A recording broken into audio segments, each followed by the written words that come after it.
हाय दोस्तों, कैसे हैं आप लोग। आपका इस YouTube channel Ravi sir Ballia वाले पर हार्दिक स्वागत है। तो आज मैं एक कक्षा 11 का फिजिक्स का सेकेंड पार्ट पढ़ाऊंगा, इलास्टिसिटी। तो आप बने रहिए इस YouTube चैनल पर। सबसे पहले जो सब्सक्राइब नहीं किए हैं वह इस चैनल को सब्सक्राइब कर लें। साथ साथ जो है हम इलास्टिसिटी के बारे में अध्ययन करेंगे।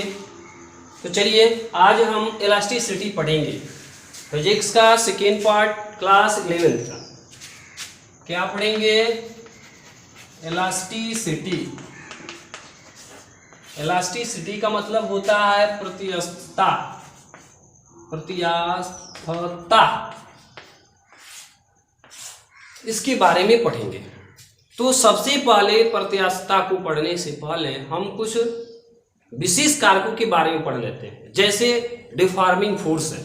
डिफॉर्मिंग फोर्स क्या होता है, विरूपक बल क्या होता है, विरूपक बल के बारे में हम पहले जानेंगे। उसके बाद जो है प्रत्यास्थता के गुण अर्थात उनके अन्य जो है पार्टों के बारे में अध्ययन करेंगे। तो सबसे पहले डिफॉर्मिंग फोर्स पढ़ लेते हैं। क्या है डिफॉर्मिंग फोर्स? डिफॉर्मिंग फोर्स क्या होता है, सबसे पहले इसके बारे में अध्ययन करेंगे। तो डिफॉर्मिंग फोर्स जो होता है इसको हम हिंदी में बोलते हैं विरूपक बल। क्या बोलेंगे? विरूपक बल। विरूपक बल क्या होता है? तो ऐसा बल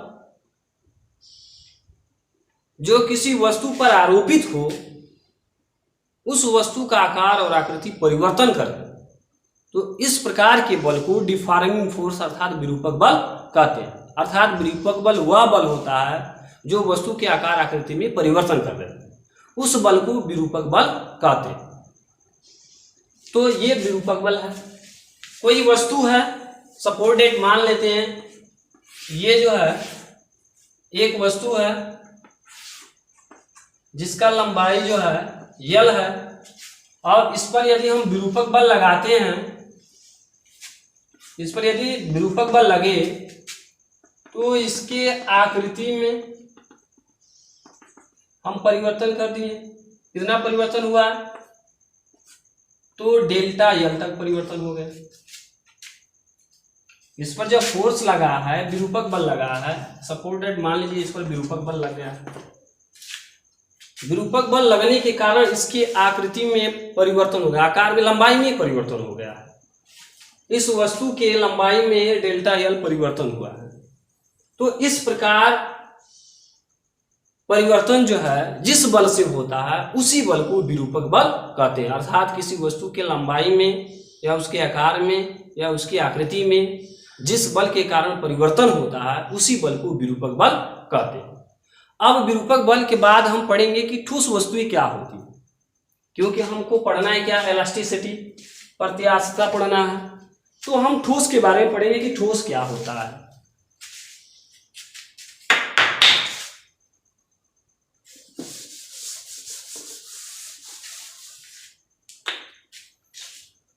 ठोस वस्तुएं हम ले लेते हैं, सॉलिड बॉडीज। ठोस वस्तुएं,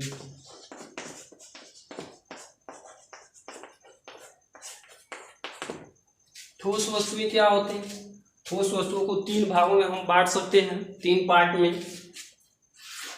पहला हम ले लेते हैं रिजिड, ये दृढ़ वस्तुएं।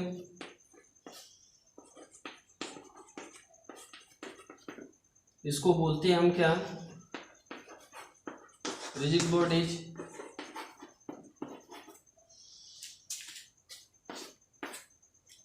और दूसरा होता है इलास्टिक बॉडीज। इसको बोलते हैं प्रत्यास्थ वस्तुएं।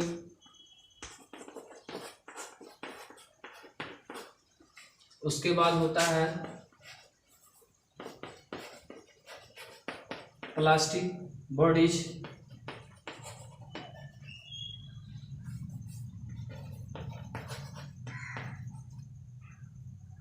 अप्रत्यास्थ वस्तुएं,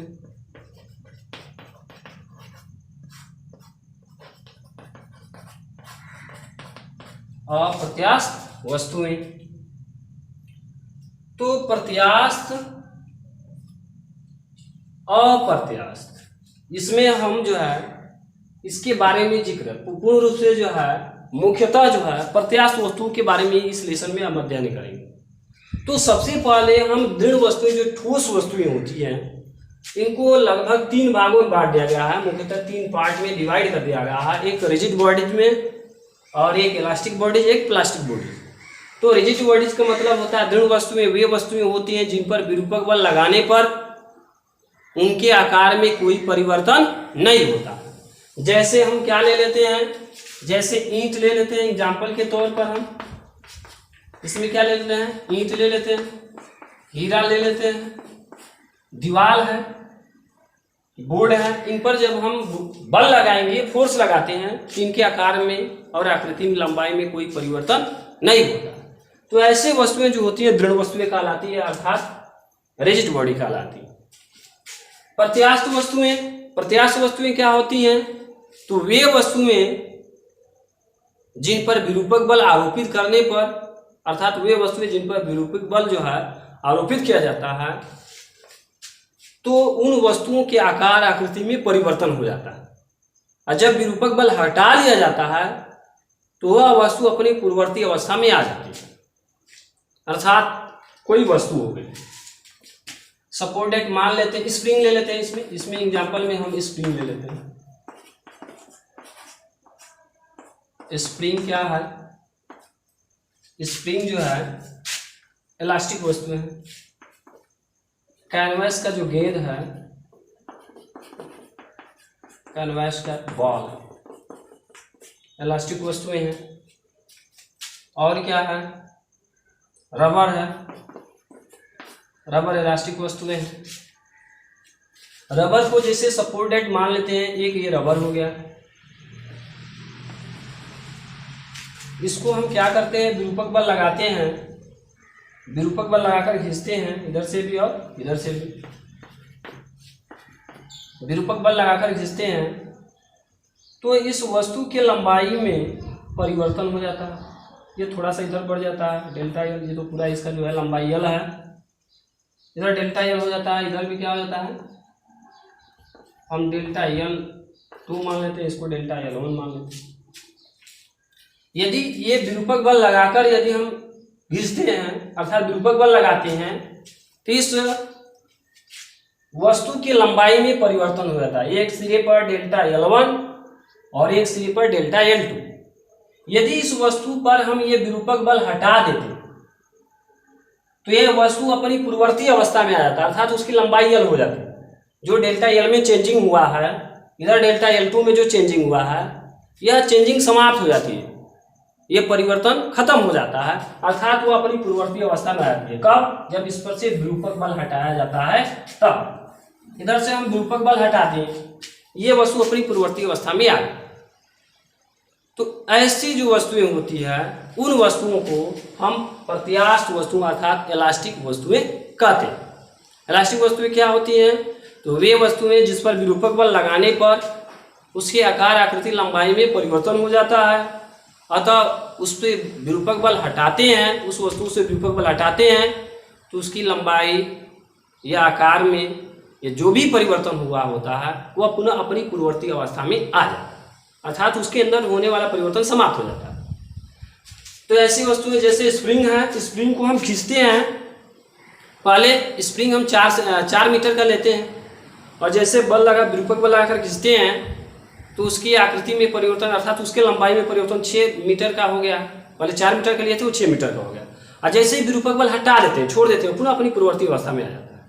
पूर्ववर्ती अवस्था में आने का मतलब आप पहले कंडीशन में आ जाता है, पहले जैसे था वैसे हो जाता है। तो ऐसी वस्तुएं जो होती हैं, ऐसी वस्तुएं जो होती हैं प्रत्यास्थ वस्तुएं होती है। अप्रत्यास्थ वस्तुएं क्या होती है, अप्रत्यास्थ वस्तुओं का मतलब जो होता है प्लास्टिक बॉडीज, अर्थात एक प्रकार का जो है प्लास्टिक क्या है, अप्रत्यास्थ वस्तु। प्लास्टिक को जैसे ये जो पन्नी आता है, जिसको सामान्य भाषा में झिल्ली बोलते हैं, पन्नी बोलते हैं, उस पन्नी को हम यदि खींचते हैं, विरूपक बल लगाते हैं, तो उसके आकार में जो परिवर्तन होता है वह सदैव परिवर्तन बना ही रहता है।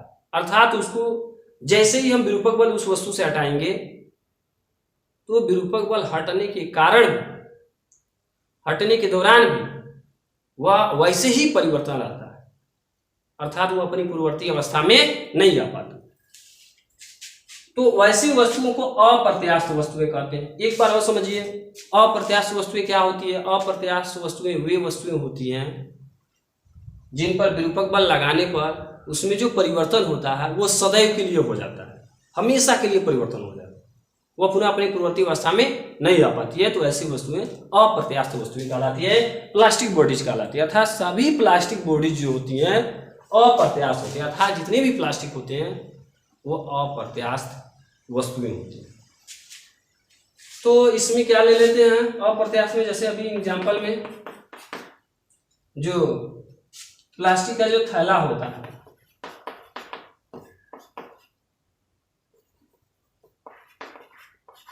प्लास्टिक का थैला, ये अप्रत्यास्थ वस्तुएं थी। बहुत सारे इसमें एग्जांपल के तौर पर है, तो ये सब वस्तुएं होती हैं। अब इनमें जो है दृढ़ वस्तुएं, प्रत्यास्थ वस्तुएं, अप्रत्यास्थ वस्तुओं में हम इस चैप्टर में प्रत्यास्थ वस्तुओं से संबंधित पॉइंट ऑफ व्यू के बारे में अध्ययन करेंगे। तो प्रत्यास्थ वस्तुएं क्या होती है इसके बारे में पढ़ना है। अभी मैं बताया कि प्रत्यास्थ वस्तुएं वे वस्तुएं होती हैं जिस पर विरूपक बल लगाने पर उसके लंबाई में, आकार में, आकृति में परिवर्तन हो जाता है, और जैसे ही विरूपक बल हटाते हैं तो वो अपनी पूर्ववर्ती अवस्था में आ जाता है। तो ऐसी वस्तुएं प्रत्यास्थ वस्तुएं होती है। तो चलिए अब आगे हम लोग पढ़ेंगे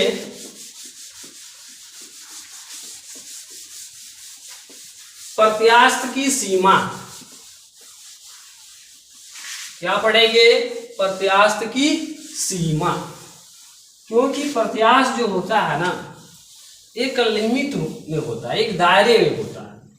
जब विरूपक बल लगाया जाता है तो विरूपक बल के कारण उस वस्तु में जो परिवर्तन होता है, उसकी लंबाई में जो परिवर्तन होता है विरूपक बल के कारण, वह परिवर्तन एक निश्चित दर पर होता है, एक निश्चित दिशा में होता है।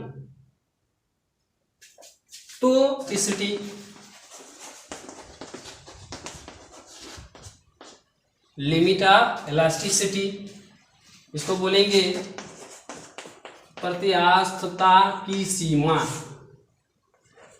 प्रत्यास्थता की सीमा, प्रत्यास्थता की सीमा क्या है? थोड़ा समझ लीजिए इसको। प्रत्यास्थता की सीमा का मतलब यह होता है किसी वस्तु का वह गुण जहां तक उसको जो है हम बढ़ा सकते हैं, उसकी लंबाई में परिवर्तन कर सकते हैं। कि किसी वस्तु पर लगाया गया विरूपक बल उस वस्तु में जहां तक प्रत्यास्थ को बनाए रखता है वहां तक की जो सीमा होती है प्रत्यास्थता की सीमा कहलाती है। यदि किसी वस्तु को हम घिसते हैं तो एक निश्चित सीमा तक वो फैलती है, और अत्यधिक मात्रा में उस पर विरूपक बल लगाकर खींच दें, अर्थात विरूपक बल लगा दें, तो वस्तु सीधी की सीधी हो जाती है, अर्थात वो अपनी पूर्ववर्ती अवस्था में नहीं आ पाती है। जैसे स्प्रिंग को जब हम खींचते हैं तो एक निश्चित सीमा तक वो फैलती है, और फैलने के बाद छोड़ा जाता है, विरूपक बल हटाया जाता है तो पुनः अपनी पूर्ववर्ती अवस्था में आ जाती है। लेकिन यदि बहुत देर तक अत्यधिक रूप से जो है हम विरूपक बल लगा देते हैं तो स्प्रिंग सीधा हो जाता है। जब सीधा हो जाता है तो हम कह सकते हैं कि उस वस्तु पर हम विरूपक बल जो है उसकी प्रत्यास्थ सीमा के बाहर तक बल लगा दिए, अर्थात प्रत्यास्थ सीमा के बाहर तक अत्यधिक मात्रा में जो है उस पर हम विरूपक बल लगा दिए, जिसके कारण वह स्प्रिंग अपनी पूर्ववर्ती अवस्था में नहीं आ पाया। अर्थात किसी वस्तु पर विरूपक बल लगाया जाता है तो विरूपक बल के कारण उसके अंदर जहां तक प्रत्यास्थ की सीमा होती है उसी प्रत्यास्थ की सीमा को हम इलास्टिसिटी, लिमिट ऑफ इलास्टिसिटी कहते हैं, अर्थात प्रत्यास्थ की सीमा कहते हैं। अब वस्तु प्रत्यास्थ की सीमा के बाहर उस पर विरूपक बल लगा देते हैं तो वस्तु सीधी हो जाती है। इसको कहने का मतलब यह है कि ये एक स्प्रिंग है, सपोज डेट मान लेते हैं क्या है, स्प्रिंग है,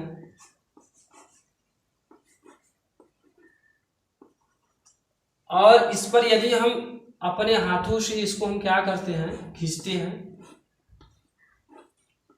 अपने हाथों से इसको हम क्या करते हैं, खींचते हैं।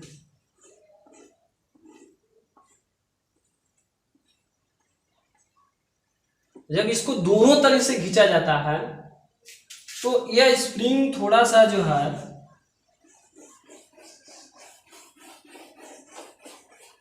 ये बढ़ जाता है, अर्थात इसके लंबाई में वृद्धि हो जाती है। अब यदि स्प्रिंग से जो है फोर्स हम हटाते हैं, बल हटाते हैं, तो ये पुनः अपनी पूर्ववर्ती अवस्था में आ जाता है, ऐसे आता है। जब इस पर बल लगाते हैं, इस पर हम क्या कर रहे हैं, विरूपित बल लगा रहे हैं, इस पर क्या कर रहे हैं, विरूपित बल लगा रहे हैं या खींच रहे हैं, तो स्प्रिंग क्या हो रहा है, फैल रहा है, इसके लंबाई में परिवर्तन हो रहा है विरूपक बल के कारण। यदि हम विरूपक बल हटा देते हैं तो ये अपनी पूर्ववर्ती अवस्था में ऐसा हो जाता है। लेकिन यदि हम विरूपक बल नहीं हटाते और स्प्रिंग को खींचते हैं तो एक स्थिति ऐसी आती है कि स्प्रिंग सीधा हो जाता है। जब स्प्रिंग सीधा हो जाता है तो हम कह सकते हैं कि प्रत्यास्थ की सीमा के बाहर तक इसको जो है हम विरूपक बल लगाकर खींचे, अर्थात इसको अत्यधिक मात्रा में खींच दिया गया, जिसके कारण इसके अंदर इलास्टिसिटी समाप्त हो गई, प्रत्यास्थता का गुण समाप्त हो गया। अब ये स्प्रिंग नहीं रह गया, एक सीधा तार बन गया। तो हम बोल सकते हैं किसी वस्तु में जहां तक प्रत्यास्थ का गुण होता है, किसी वस्तु में जहां तक प्रत्यास्थ का गुण होता है वहां तक हम बोल सकते हैं कि यहां तक प्रत्यास्थ की सीमा है, अर्थात वहां तक हम स्प्रिंग को खींच सकते हैं विरूपक बल लगाकर, और खींचने के बाद जब विरूपक बल हटाते हैं तो पुनः पूर्ववर्ती अवस्था में आ जाए।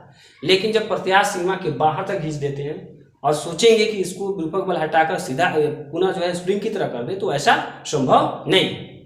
तो यह होता है प्रत्यास्थ की सीमा। तो आगे हम लोग चलेंगे, प्रतिबल के बारे में पढ़ेंगे। प्रतिबल क्या होता है इसके बारे में पढ़ेंगे।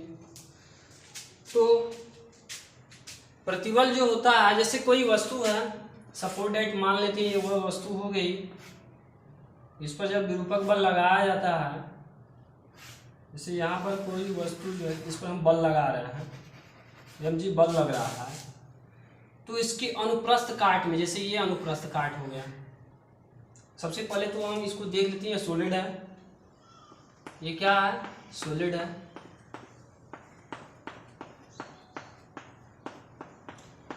इनके अंदर ये जो अणु होते हैं सॉलिड है। इस पर जब हम बल लगाते हैं, mg इस पर कार्य करता है, जैसे विरूपक बल लगाते हैं तो विरूपक बल लगने के कारण ये इनके अणु जो होते हैं दूर दूर होने लगते हैं। ये क्या होने लगते हैं, दूर दूर। जैसे ये पास पास हैं, तो जब विरूपक बल लगाएंगे, इसको खींचेंगे, तो इनके अणु काफी दूर दूर होने लगते हैं, मतलब दूर हो जाते हैं। और जैसे ही विरूपक बल हम हटाते हैं तो इनके अणु जो है परस्पर एक दूसरे से, माने इसके अनुप्रस्थ काट के क्षेत्रफल से ये अणु एक दूसरे से क्या करते हैं, प्रतिक्रिया बल लगाते हैं। यहाँ पर हम क्रिया बल लगा रहे हैं, खींच रहे हैं, तो ये अणु एक दूसरे को अनुप्रस्थ काट के ऊपर, अनुप्रस्थ काट का जो क्षेत्रफल है इसके ऊपर जो है प्रतिक्रिया बल लगाते हैं। तो उन्हीं प्रतिक्रिया बल को जो है हम प्रतिबल बोलते हैं।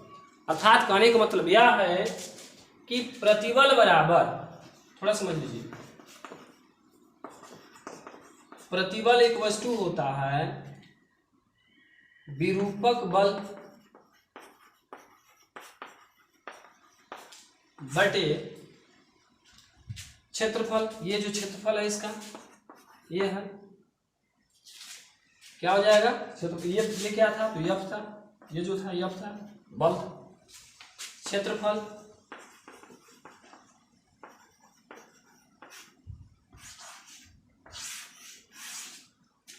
प्रतिबल बराबर विरूपक बल बटे क्षेत्रफल, अर्थात इसका मात्रक होगा प्रतिबल का मात्रक। प्रतिबल का मात्रक यदि हम निकालना चाहें तो ये हो जाएगा विरूपक बल का मात्रक, विरूपक बल का मात्रक अपान क्षेत्रफल का मात्रक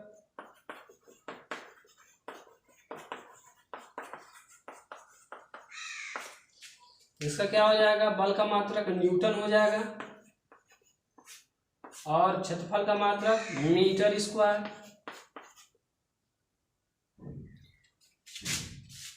तो हम इसको बोल सकते हैं कि प्रति एकांक क्षेत्रफल, इसको हम ऐसे भी तो लिख सकते हैं,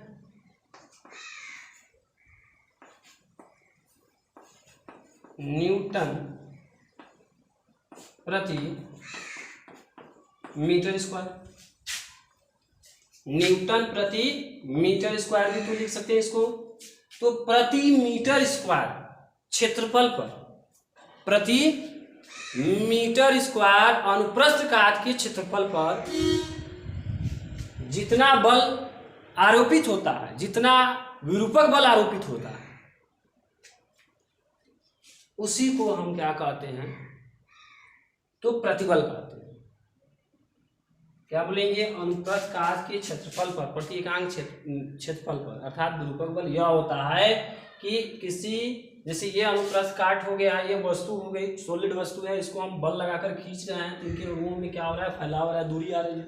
तो जैसे ही अणु एक दूसरे से दूर होते हैं तो ये बल हटाते हैं विरूपक बल, तो पुनः ये अणु एक दूसरे के ऊपर प्रतिक्रिया बल इनके अनुप्रस्थ काट के क्षेत्रफल पर लगाते हैं। तो ये जो क्षेत्रफल पर प्रतिक्रिया बल लगता है, अनुप्रस्थ काट के क्षेत्रफल, प्रति एकांक अनुप्रस्थ काट के क्षेत्रफल पर लगने वाला प्रतिक्रिया बल प्रतिबल कहलाता है। फिर से एक बार और सुनिए, प्रति एकांक अनुप्रस्थ काट के क्षेत्रफल पर लगने वाला प्रतिक्रिया बल प्रतिबल कहलाता है। दूसरी भाषा में ऐसे बोल सकते हैं कि विरूपक बल और क्षेत्रफल का अनुपात ही प्रतिबल कहलाता है। क्या बोलेंगे, विरूपक बल और क्षेत्रफल का अनुपात ही प्रतिबल कहलाता है। प्रतिबल का मात्रक जो होता है न्यूटन प्रति मीटर स्क्वायर होता है। प्रतिबल की विमा होती है, प्रतिबल की क्या होती है, विमा होती है। इधर हम प्रतिबल का जो है, इस चित्र को मैं इरेज कर दे रहा हूं। आपको बनाना है तो वीडियो को पॉज कर करके जो है इस चित्र को बनाते रहें और कॉपी पेन लेकर बैठे, जो भी चीज़ें हम रीडिंग करा रहे हैं उसको साथ साथ आप नोट भी करते रहें। नोट करेंगे तो आसानी से समझ में आएगा। कथा सुनेंगे, कथा सुनने से जो है ये स्टोरी कम समझ में आएगी। तो इसको देख लीजिए, प्रतिबल का हम बीमा निकालेंगे, प्रतिबल का बीमा। किसी भी राशि का बीमा निकालने से पहले उस राशि का मात्रक याद होना चाहिए। यदि मात्रक याद नहीं है तो उस राशि का फॉर्मूला याद होना चाहिए। फॉर्मूला याद होगा तो उसका मात्रक निकाल लेंगे। मात्रक जब निकलेगा तो बीमा निकालना आसान हो जाएगा। तो हम निकालेंगे बीमा। न्यूटन को हम ऐसे लिख सकते हैं, यहाँ पर 1 न्यूटन बराबर क्या लिख सकते हैं, 1 न्यूटन बराबर, जैसे हम लिखते हैं ना F बराबर ये, F बराबर m इंटू ए। तो 1 न्यूटन बराबर हम लिख सकते हैं 1 न्यूटन बराबर किलोग्राम इंटू मीटर प्रति सेकेंड स्क्वायर होगा। तो हम 1 न्यूटन की जगह पर इतना लिख सकते हैं। तो ये जो है किलोग्राम हो गया, ये मीटर प्रति सेकेंड स्क्वायर हो गया। 1 न्यूटन कितना लिखा था, न्यूटन जो है बल का मात्रक होता है। न्यूटन किसका मात्रक होता है, बल का मात्रक। अब यहाँ पर जो विरूपक बल है वह जो सिंपल बल होता है, सिंपल बल का जो बीमा होती है वही विरूपक बल का भी बीमा होगा। तो विरूपक बल का बीमा होता है mLT का पावर -2 और अपान क्षेत्रफल का मात्रक मीटर स्क्वायर, तो L का पावर 2 हो जाएगा। अब L को ऊपर ले जाएंगे तो mLT का पावर -2 और इंटू ये हो जाएगा L का पावर -2, ऐसे होगा। अब यहाँ पर हम किसी एक ब्रैकेट में इसको हम लिख लेते हैं। तो mLT का पावर -2 हो गया, फिर ये भी हो गया। अच्छा ये 2 बार है और ये इसका +1 है पावर और इसका -2 पावर है, तो ये इससे कैंसिल होकर क्या हो जाएगा, -1 हो जाएगा। यल का पावर -1 इसका हो जाएगा -1, तो इसकी बीमा क्या हो जाएगी, एम एल का पावर -1 टी का पावर -2। ये क्या हो गया, ये जो है विरूपक ये सॉरी प्रतिबल का बीमा होगा। ये क्या है, प्रतिबल की बीमा। तो आगे जो है प्रतिबल के साथ साथ जो है हम इसमें पढ़ेंगे, प्रतिबल के साथ साथ जो है विकृति के बारे में। विकृति क्या है, प्रतिबल और विकृति दोनों का एक साथ संबंध जो है हूक के नियम के अनुसार पढ़ेंगे। तो सबसे पहले हम विकृति को अलग से पढ़ लेते हैं, विकृति क्या है। तो साथ साथ इसको लिखते रहें, बारी बारी से पढ़ेंगे। ये जो है अध्ययन इसका बारी बारी से किया जाएगा। तो ये अनुदैर्ध्य प्रतिबल, अविलंब प्रतिबल, अपरूपण प्रतिबल या स्पर्श रेखी प्रतिबल, इसको कहीं कहीं पे जो है ये जो है ये अविलंब प्रतिबल के अंतर्गत ये जो है एक और प्रतिबल आता है। इधर जगह नहीं है, जगह का अभाव है, मैं यहाँ पर लिख रहा हूँ, आयतन प्रतिबल। आयतन प्रतिबल ये इसके अंतर्गत ही आता है। अनुदैर्ध्य प्रतिबल, आयतन प्रतिबल, अविलंब प्रतिबल सब ये दूसरे कंडीशन में ये था अपरूपण प्रतिबल। अब इन प्रतिबलों का जो है हम अलग अलग से जो है प्रत्यास्थता गुणांक फाइंड करेंगे। तो चलिए आगे हम ये प्रतिबल के बाद जो है विकृति के बारे में अध्ययन कर लें। विकृति क्या होती है, ये तो स्ट्रेस था, उसके बाद स्ट्रेन पढ़ेंगे। क्या पढ़ेंगे, स्ट्रेन। स्ट्रेन का मतलब होता है विकृति। विकृति क्या है, तो ये वस्तु हो गई, इस वस्तु के लंबाई में विरूपक बल के कारण वृद्धि हुई है, ये डेल्टा एल इतनी लंबाई में वृद्धि, और ये पूरी लंबाई इसका क्या है, ओरिजिनल लंबाई, वास्तविक लंबाई केवल ये। तो ये लंबाई और ये लंबाई, इन दोनों का हम रेशियो निकाल लेते हैं तो विकृति प्राप्त हो जाता है। तो विकृति बराबर होता है, विकृति इक्वल टू होता है डेल्टा एल अपान एल, अर्थात वस्तु के प्रति एकांक मीटर में, किसी वस्तु के प्रति एकांक मीटर में जो भिन्नात्मक परिवर्तन होता है उसी को हम विकृति बोलते हैं। वस्तु के प्रति मीटर में अर्थात 1 मीटर में वस्तु की लंबाई में जो भिन्नात्मक परिवर्तन होता है उसी को विकृति कहा जाता है। अर्थात यहाँ पर जो है डेल्टा एल और एल का अनुपात जो है विकृति को प्रदर्शित कर रहा है। इसको ऐसे ही बोल सकते हैं, विकृति बराबर क्या लिख सकते हैं, विकृति स्ट्रेस इक्वल्स टू ये क्या है, तो लंबाई में परिवर्तन, लंबाई में परिवर्तन है, और ये क्या है, तो वास्तविक लंबाई या प्रारंभिक लंबाई भी लिख सकते हैं। लंबाई में परिवर्तन और वास्तविक लंबाई का अनुपात ही विकृति कहलाता है। तो प्रति एकांक या 1 मीटर में, 1 मीटर लंबाई में जो उसके आकार या आकृति में लंबाई में जो परिवर्तन हुआ है उसी को जो है हम विकृति कहते हैं।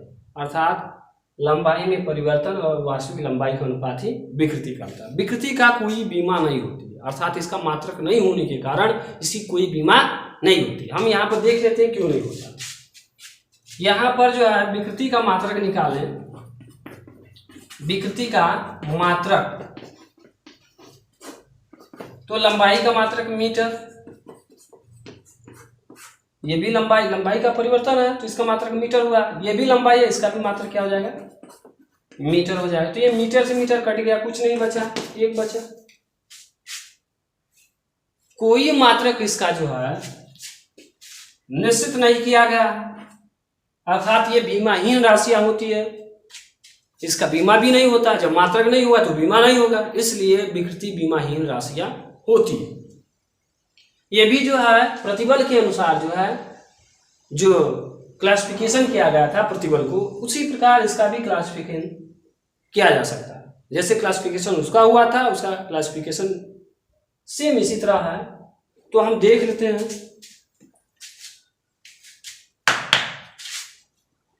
आप साथ साथ लिखते रहें, वीडियो को पॉज करके।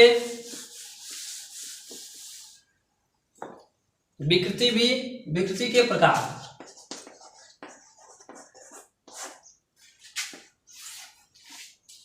ये विकृति 3 प्रकार की होती है। किसी वस्तु में विकृति 3 प्रकार की होती है। अनुदैर्ध्य विकृति,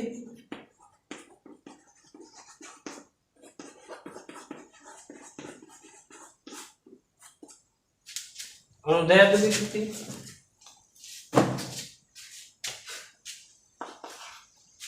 और ये दूसरा हो जाएगा आयतन विकृति, या ये दूसरे में इसको लिख लेंगे। दूसरा क्या, आयतन विकृति के बाद दूसरा इसका क्या हो जाएगा, अभिलंब विकृति।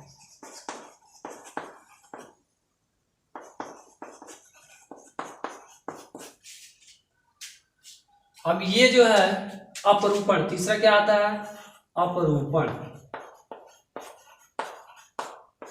अपरूपण विकृति। इसको जो है स्पर्श रेखीय विकृति भी बोलते हैं, टेंजेंटियल स्ट्रेन, स्पर्श रेखीय विकृति।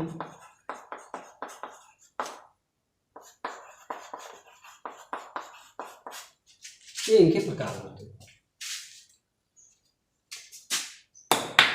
तो अब हम जो है विकृति और प्रतिबल के बीच में संबंध पढ़ेंगे, और यह संबंध जो है यंग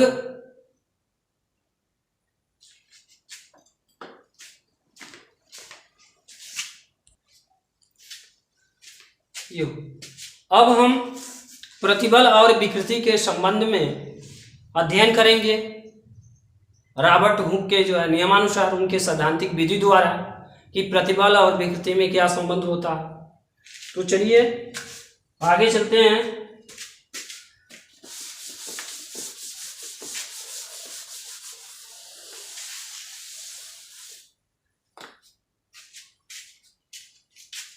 बताए थे लघु विकृतियों के सीमा के अंदर, क्या बताया था इस नियम में, लघु विकृतियों के सीमा के अंदर, सीमा के अंदर उस पदार्थ पर, उस पदार्थ पर, उस पदार्थ पर कार्यरत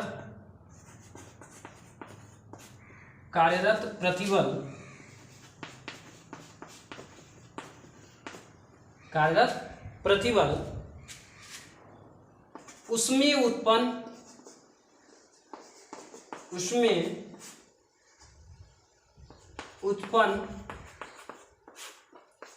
विकृति के, उसमें उत्पन्न विकृति के समानुपाती होता है।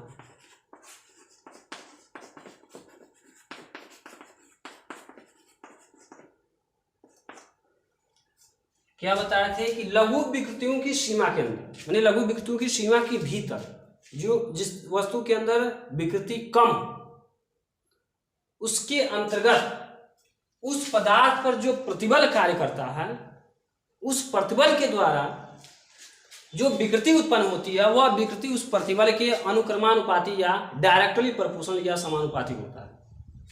ये 1689 में इस नियम को प्रतिपादन किया था। अर्थात इसको ऐसे हम लिख सकते हैं कि प्रतिबल डायरेक्टली प्रोपोर्शनल विकृति,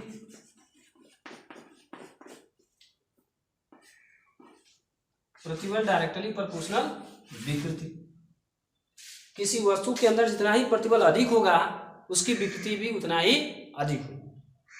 ये इनके सैद्धांतिक का जो मूल रूप है, इस मूल रूप में यह बताया गया है कि किसी वस्तु के अंदर जो प्रतिबल होगा, जितना ही अधिक प्रतिबल होगा उस वस्तु का विकृति उतना ही अधिक होगा, अर्थात उस वस्तु की आकार आकृति में परिवर्तन उतना ही अधिक होगा। तो प्रतिबल जो है, यदि हम ये अनुक्रमानुपाती चिन्ह को हटाते हैं तो किसी प्रकार का जो है कांस्टेंट ऐड होता है, अचर राशि अचर वैल्यू जुड़ जाता है।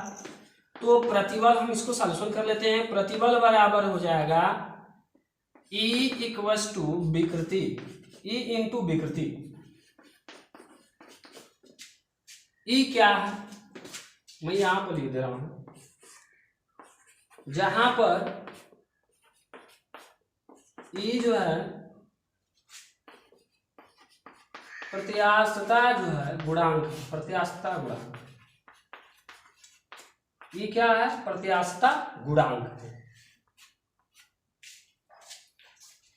तो E का वैल्यू फाइंड करेंगे तो ये हो जाएगा E इक्वल्स टू, इसको इधर सेंड कर देंगे तो हो जाएगा प्रतिबल बटे विकृति, प्रतिबल बटे विकृति।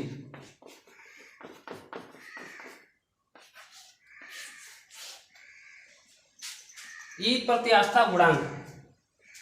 तो रॉबर्ट हुक ने सन 1689 में यह बताया था कि लघु विकृतियों की सीमा के अंदर यदि उस पदार्थ पर जो कार्यरत प्रतिबल है, उस प्रतिबल के द्वारा जो विकृति उत्पन्न होती है वह प्रतिबल के अनुक्रमानुपाती होती है या समानुपाती होती है, डायरेक्टली प्रोपोर्शनल होती है, या कहने का मतलब यह है कि जितना प्रतिबल होगा उतना ही अधिक मात्रा में उस वस्तु की विकृति हो। विकृति का मतलब उस वस्तु के आकार में परिवर्तन हो जाना, चेंजिंग हो जाना, अर्थात किसी वस्तु के आकार, लंबाई, रूप, रंग में जितना ही अत्यधिक प्रतिबल देंगे उसका रूप, रंग और आकार आकृति उतना ही अधिक भद्दा हो, विकृति होगी, फैलेगी अनियमित रूप से। ये चीजें होती हैं, इसको भी आप लिखें। और एक आप लोगों से निवेदन है कि वीडियो को स्किप करके ना देखें, स्किप कर करके देखेंगे तो ये समझ में नहीं आएगा।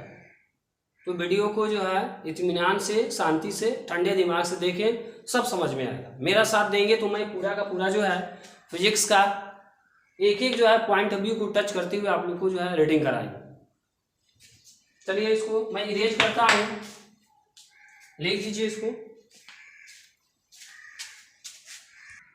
चलिए आगे देखते हैं। ये ई प्रत्यास्था गुणांक, प्रत्यास्था गुणांक के बारे में थोड़ा समझ लें।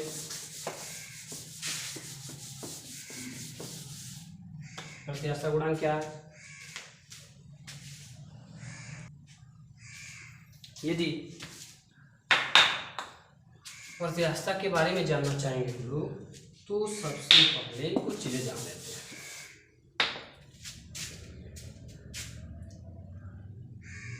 हम ये पढ़ाएं अभी ई बड़ा ई गोष्ठ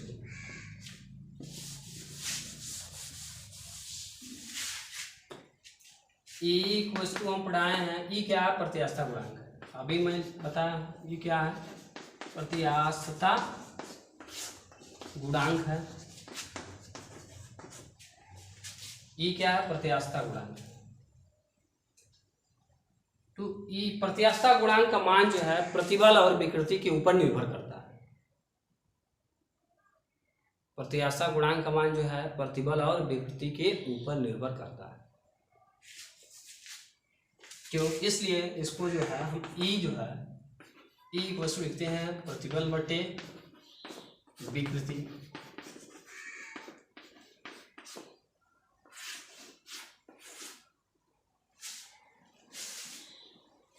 अब ये जो है प्रतिबल बटे विकृति, यदि वस्तु, थोड़ा ध्यान दीजिए, यदि वस्तु जो है किसी वस्तु में, यदि किसी वस्तु में प्रत्यास्था गुणांक का मान जितना ही अधिक होगा उस वस्तु में उतना ही अधिक प्रत्यास्थ होगी। अर्थात हमारे कहने का मतलब यह है कि यदि कोई वस्तु है उसमें जितना ही अधिक मात्रा में प्रत्यास्थ हो रही है तो प्रत्यास्थता गुणांक का मान अधिक होगा। या इस तरह समझ सकते हैं कि यदि कोई वस्तु है उस वस्तु का प्रत्यास्थता गुणांक अर्थात प्रतिबल और विकृति का जो वैल्यू हम फाइंड किए हैं, प्रतिबल और विकृति के अनुपात का जो वैल्यू फाइंड किए हैं, जितना ही अधिक मात्रा में होगा उतना ही प्रत्यास्थता गुणांक अधिक होगा। और जब प्रत्यास्थता गुणांक अधिक होगा तो उस वस्तु के अंदर प्रत्यास्थ भी उतना ही अधिक होगा। तो यदि अनुदैर्ध्य विकृति हो, थोड़ा समझ लीजिए, यदि वस्तु कैसी हो, अनुदैर्ध्य विकृति वाली हो, यहां पर मैं लिख दे रहा हूं, कुछ चीजें समझ लीजिए। यदि वस्तु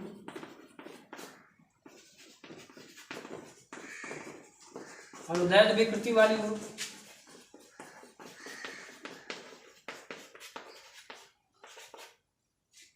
तो उसमें यंग प्रत्यास्थता गुणांक होगा, उसमें यंग प्रत्यास्थता गुणांक होगा, यंग प्रत्यास्थता गुणांक होगा। यंग प्रत्यास्थता गुणांक को हम y से रिप्रेजेंट करेंगे।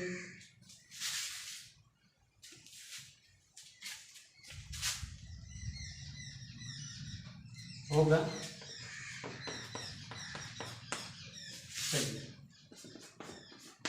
दूसरा, यदि वस्तु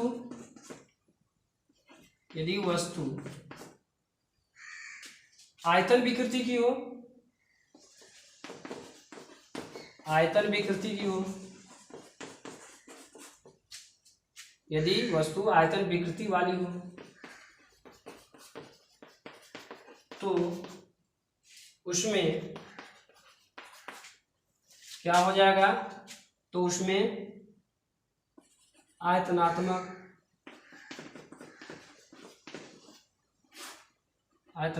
प्रत्यास्थता गुणांक